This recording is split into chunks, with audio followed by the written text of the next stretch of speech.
Syekh Abdul Qadir Jailani menulis dalam Futu Al-Ghaib, dalam sujud yang hakiki, engkau sirna dari dirimu. Tidak ada yang kau pikirkan selain wajahnya. Itulah puncak solat. Disitulah kau ditampakkan hakikat. 4. Solat adalah jalan menuju makrifat. Bagi para sufi, makrifat bukan sekadar ilmu, tapi pengalaman ruhani. Dan solat adalah jalannya. Dalam setiap gerakan solat, ada rahasia, takbiratul ihram, melepaskan dunia. Berdiri, kesiapan menghadap raja. Rukuk, tunduk dengan rendah hati. Sujud, fana dalam cintanya. Duduk tasyahud, kesaksian batin akan keesaannya. Salam, kembali ke dunia, membawa cahayanya. Syekh Abdul Qadir menyampaikan, barang siapa menjaga solatnya, maka Allah akan menjaga hatinya. Dan barang siapa hatinya terjaga, maka ia akan diberi jalan menuju makrifat. 5. Tanda solatmu diterima. Syekh Abdul Qadir Jailani memberi ukuran sederhana, namun dalam. Solat yang diterima adalah yang membuatmu lebih takut kepada Allah, lebih rendah hati, dan lebih cinta kepada akhirat. Jika setelah solat, hatimu masih keras, maka lihat kembali bagaimana engkau mengerjakannya.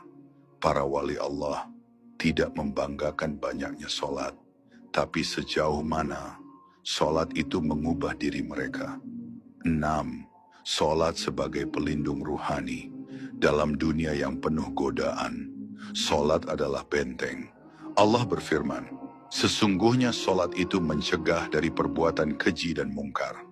QS Al-Ankabut 45. Namun, Syekh Abdul Qadir Jailani menegaskan bahwa tidak semua solat bisa mencegah maksiat.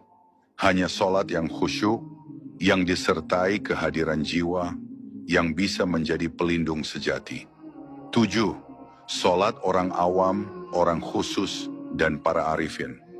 Imam Al-Ghazali membagi solat menjadi 3 tingkatan. Pandangan ini juga disetujui oleh para sufi, seperti Syekh Abdul Qadir Jailani. 1. Solat orang awam hanya memenuhi syarat dan rukun. 2. Solat orang khusus menghadirkan hati dan khusyuk. 3. Solat para arifin, hilangnya diri dalam kehadiran ilahi.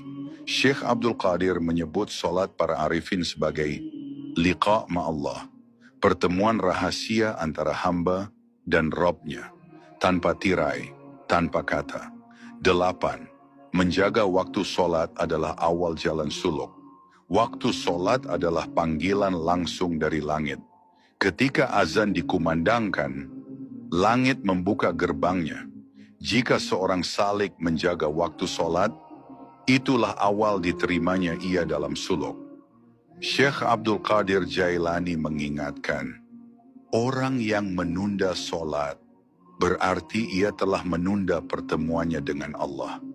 Lalu, bagaimana mungkin ia berharap makrifat?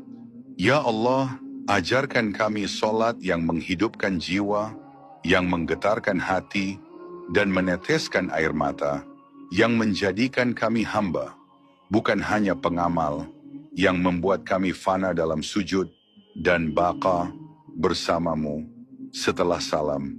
Suluk ilahi bukan hanya bercerita, tapi memanggil jiwa untuk kembali berjalan, menemukan keheningan dalam takbir, keindahan dalam ruku, dan kehancuran diri dalam sujud. Jangan tinggalkan solat, karena disitulah kekasih Allah ditemukan. Di situ